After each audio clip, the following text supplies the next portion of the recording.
Fala galerinha, segurança do trabalho. Gente, aula de técnicas educacionais de prevenção, aula número 3. O tema da nossa aula hoje é CAT, comunicado de acidente do trabalho. Mais uma vez as informações básicas na tela para vocês. E aí, gente, esse comunicado de acidente do trabalho é uma ferramenta, né, que faz parte da disciplina de técnicas educacionais, na qual o técnico de segurança ele tem que aprender a trabalhar. É necessário saber como funciona, como fazer essa emissão, e a gente vai ver tudo isso aqui na aula, tá? Então, o que significa CAT? Comunicado de acidente de trabalho. A definição, a referência legal é o artigo 22 da Lei 8.203 de 1991, aonde fala o seguinte: a empresa ou o empregador deverão comunicar o acidente de trabalho à Previdência Social até o primeiro dia útil seguinte da ocorrência. Vamos lá, você é técnico de segurança de uma determinada empresa, colaborador sofreu uma queda, ou teve um acidente com a máquina, com o equipamento, ou teve uma torção. Então ali se configura um acidente de trabalho, independente se ele vai ser afastado ou não, tá? Isso é um detalhe importante aqui. Aí quando fala que deve ser encaminhada a Previdência Social, para a gente, para nós aqui, vocês vão pensar o seguinte: eu tenho que encaminhar o INSS, Instituto Nacional de Seguro Social, tá? Ou seja, eu estou encaminhando para a Previdência Social. Aqui quando fala um dia útil, pense o seguinte: o colaborador sofreu um acidente às 15 horas do dia 29/9, que é o dia que eu estou gravando aqui para vocês. Então, às 15 horas do dia 30/9, até é a data limite para me fazer a emissão dessa CAT, desse comunicado de acidente do trabalho.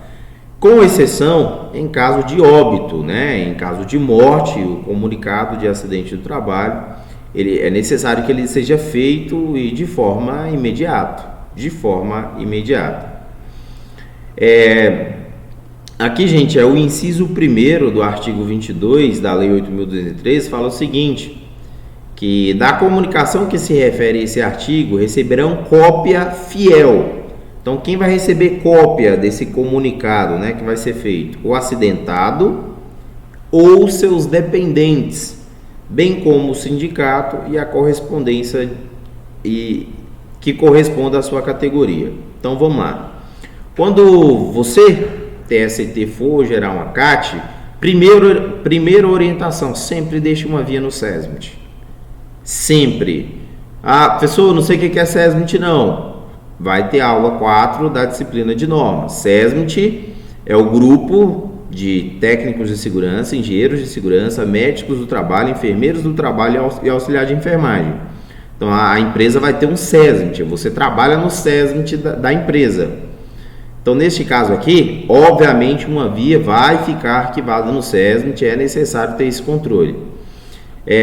Dependendo, você pode deixar uma via também no RH, na área de recursos humanos. Também acho importante criar um controle, ter um controle ali.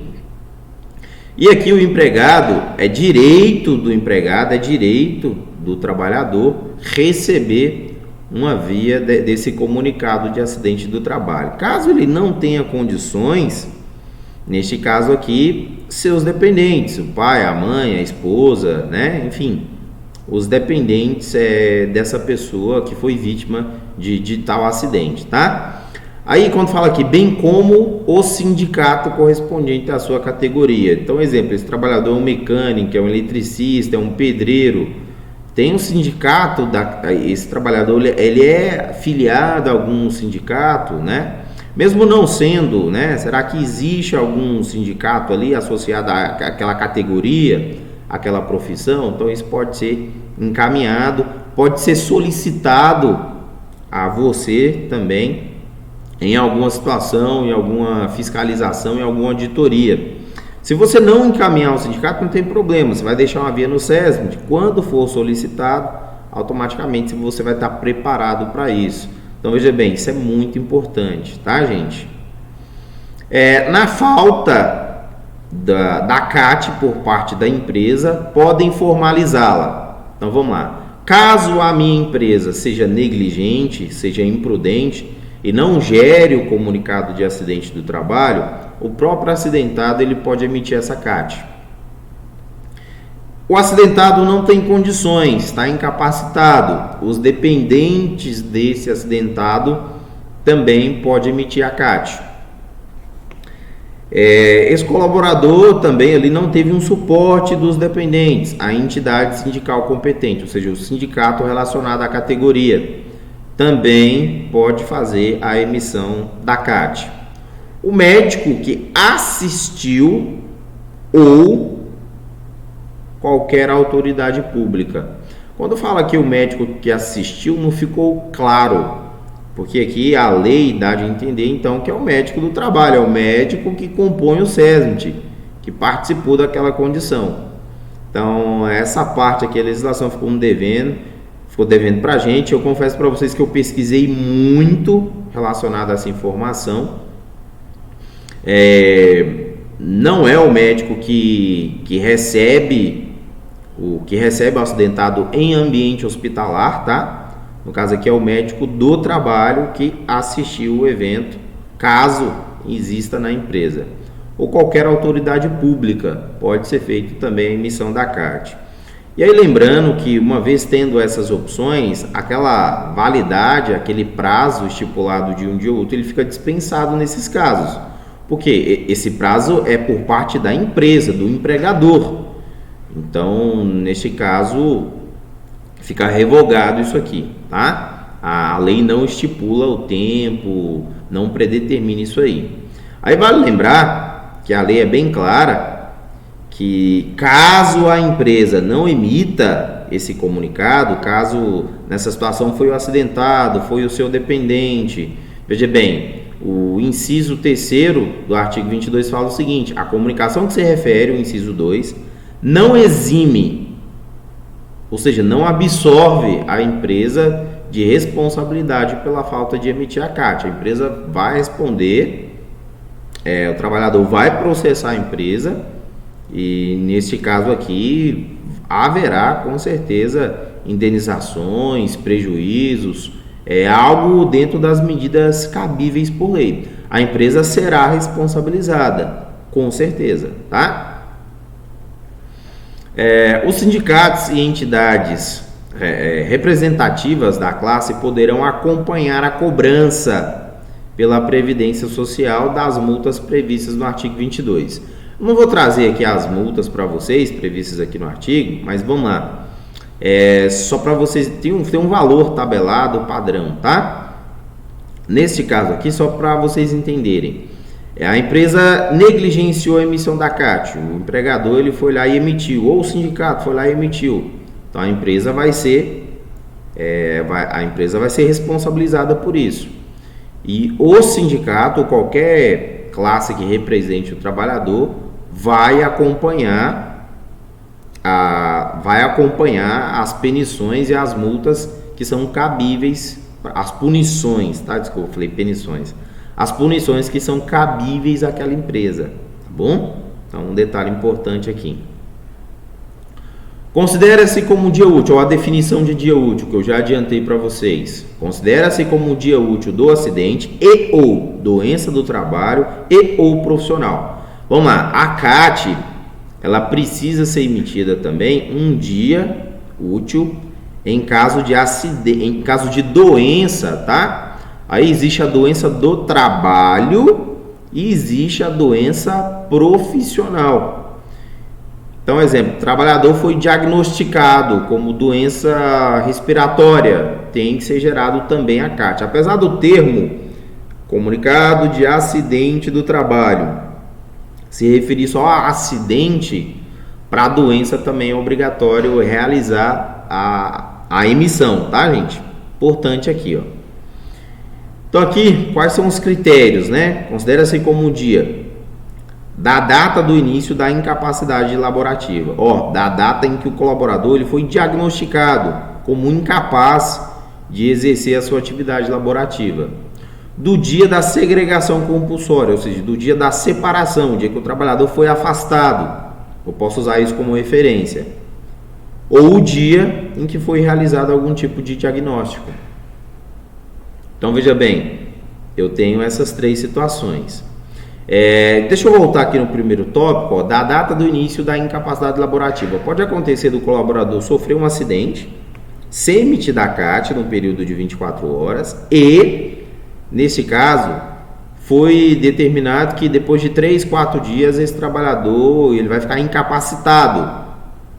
Então, nessa situação, existe uma reabertura de CAT, tá? A CAT ela pode ser reaberta. Então, tem esse detalhe aqui também, tá, gente? Artigo 24. A Administração Pública Federal desenvolverá ações de segurança da informação e comunicações, incluídas as... Aí vamos lá, 2 pontos. Gente, um exemplo de administração pública federal é algum tipo de órgão que vai fazer esse tipo de trabalho, que é administrado pelo poder executivo do país, tá? Ou seja, não é na esfera estadual, é na esfera a nível federal. Então aqui, ó, de segurança cibernética, ou seja, quer dizer que o governo, quer dizer que as instituições precisam criar formas, né, de segurança cibernética, de segurança das infraestruturas, qualidade de dados e também de segurança de interoperabilidade e de bases governamentais. Vou resumir isso aqui tudo para vocês. Para um exemplo, é necessário que o governo garanta a segurança para que os dados não sejam hackeados, para que essas informações não se percam e para ter qualidade também de arquivar, receber ou buscar quando for necessário esses dados, tá? E no caso aqui, quando fala da interoperabilidade, quer dizer o seguinte, é que o sistema tem que manter em contínuo funcionamento. Existia, né, até o final do ano agora, uma forma de comunicação de acidente de trabalho, que era um aplicativo, era chamado de CAT.0, se baixava no site da Previdência Social, e, gente, era um absurdo, era uma suadeira para emitir essa CAT. Você tinha um período de 30 minutos e você ia preencher nessas opções online mesmo, pelo aplicativo, mas aí travava, dava problema, às vezes excedia os 30 minutos. Você tinha opções lá de, exemplo, marcar o tipo de acidente, o tipo de lesão, aparecia 1001 opções, mas não a opção correspondente ao seu tipo de acidente. Exemplo, o trabalhador sofreu torção. Aí você ia no sistema, tinha a opção de fratura, tinha a opção de queimadura, tinha a opção de entorse, mas não tinha a opção de torção. Então, a grosso modo é isso aqui, tá? E aí, nós temos aqui os tipos de CAT. Então, aqui eu tenho a CAT inicial, então é a primeira gerada aí, período, 24 horas ou um dia útil. Conforme eu adiantei para vocês, existe a CAT de reabertura. Então, sofreu um acidente, o colaborador foi encaminhado para o hospital, não sei o quadro, eu vou emitir a CAT. Depois de 5 dias, foi determinado que aquele trabalhador vai ficar afastado 30 dias. Ok, eu preciso fazer uma reabertura dessa CAT. E em caso de óbito, o comunicado precisa ser feito de forma imediata, né? E quais são as formas de emitir essa CAT? Manual e em sistema informatizado. Aqui é o link do sistema informatizado. Como eu estou sem internet agora, juntamente com esse vídeo, vou deixar um link para vocês clicarem, para vocês entenderem como é feita a emissão dessa CAT, tá? No site, no sistema. A manual, aqui entro no mesmo site, no mesmo sistema, e aí eu vou conseguir baixar esse formulário aqui, esse formulário em branco. Eu considero a forma mais segura, tá, gente? Considero a forma mais segura. Isso aqui ficou disponível a partir de novembro, dezembro de 2019. Então, em 2020, hoje, essa é a forma de emitir a CAT. Existia lá o aplicativo CAT 4.0, mas agora eu estou falando para vocês, hoje não vai ser feito dessa forma mais e nunca foi eficiente, sendo bem franco, bem sincero, nunca foi eficiente. Então vou explicar esse formulário aqui para vocês. Eu entro no site, consigo baixar e imprimir esse formulário. Quais os dados que vem na CAT? Então aqui eu tenho as informações do emitente, ou seja, eu estou emitindo a CAT. Então aqui o meu nome, CAT é inicial, reabertura de óbito, filiação, data da emissão, se for comunicado de óbito, e aqui e-mail. Aí no caso aqui cortou, né, gente? Mas enfim, acho que dá para ver aqui. Informações do empregador. Então aqui é dados da empresa. Dados da empresa. Talvez tenha alguns dados aqui que a gente vai esquecendo. Exemplo aqui, razão social, nome, né? A razão social da empresa. Bom, não dá para esquecer.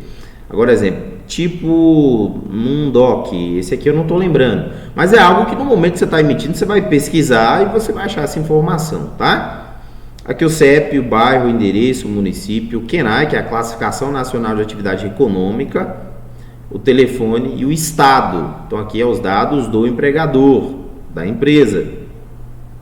E aqui informações do acidentado. Você vai pegar o livro de registro da empresa, seja manual ou eletrônico. Você vai pegar, lá vai ter o nome do trabalhador, vai ter o nome da mãe, vai ter a data de nascimento, vai ter o sexo, o grau de instrução, o estado civil, a remuneração, o número da carteira de trabalho da Previdência Social, a identidade, o NIT. O NIT também está disponível no livro de registro, que é o mesmo PIS, tá? PIS-PASEB. Então, neste caso aqui, pega o NIT do trabalhador, coloque aqui o código, o CEP, também vai estar no livro do trabalhador, endereço, bairro, estado, né? Município, ele é natural de qual região, qual o telefone. Caso tenha disponível, nem sempre tem, a CBO, que é a Classificação Brasileira de Ocupação. Toda profissão, se vocês fizeram uma pesquisa aí na internet, agora colocar CBO, vocês vão ver que toda profissão existe uma classificação brasileira ocupacional. Aqui, no caso de aposentadoria, e aqui também a área. Bom, vamos lá. Informações agora do acidente. Qual foi a data? Qual foi o horário? Qual era o horário exato? Qual foi o tipo de acidente? Teve afastamento? Teve regime policial? Foi precisado acionar as autoridades? Qual é o local do acidente? Especificação do local. Que CNPJ? CGC é Cadastro Geral de Contribuintes, CEI é Cadastro Empresarial Individual, caso a empresa seja contratada, tá? Caso ela seja uma prestadora de serviço. Município do acidente, parte do corpo que foi atingida, membro superior, membro inferior, região de tórax. Agente causador, foi, sei lá, uma máquina, um equipamento, um produto químico, né? Situação geradora, que é a fonte geradora. Aqui, se teve morte, colocar a data, tá? Então, coloca aqui data, local e data. E aqui assinatura e carimbo do emitente, de quem está emitindo essa CAT. Ou seja, quem colocou os dados aqui, ó, informações do emitente, tá? E aqui vai vir as informações do médico, né, no atestado. Então, qual foi a unidade, data do atendimento, horário, se houve internação, se ele será afastado, que é o NIT, NAT da lesão, não vou lembrar aqui, mas enfim, pode ser o código CID também, tá? Não, o CID tá aqui, ó, CID, observações aqui, o registro do médico, Cadastro Regional de Medicina, o CRM. Então aqui data e assinatura. Então, exemplo, esse aqui eu já não lembro, mas não tem problema, tá? Uma situação que a gente consegue descobrir fazendo uma simples pesquisa no momento de emitir esse comunicado. Aí aqui, ó, cadastrada em, e aí tem uma pequena observação: a apresentação do atestado médico original com as informações de identificação do médico assistente substitui o preenchimento deste campo. Interessante, ó. A impressão desta CAT deverá ser apresentada juntamente com os documentos originais referente ao segurado para requerer o benefício acidentado junto à agência da Previdência Social. Isso aqui é um documento importante também, caso o trabalhador ele fique afastado por um período superior a 15 dias, né? É uma forma também dele solicitar aí o famoso auxílio doença. Todo mundo já conhece alguém, ou teve um parente, ou teve alguém que sofreu um acidente e ficou afastado por um período superior, né, a 15 dias. Aí a empresa não arca mais, né? Quem vai pagar esse colaborador, ele vai ficar encostado. No caso vai ser o INSS, tá bom, gente? Então é importante lembrar desse detalhe aqui. Galerinha, é isso. Obrigado pela paciência, pela atenção de vocês. Assista o próximo link aqui, por favor, tá? Tchau, tchau, abraço, tudo de bom.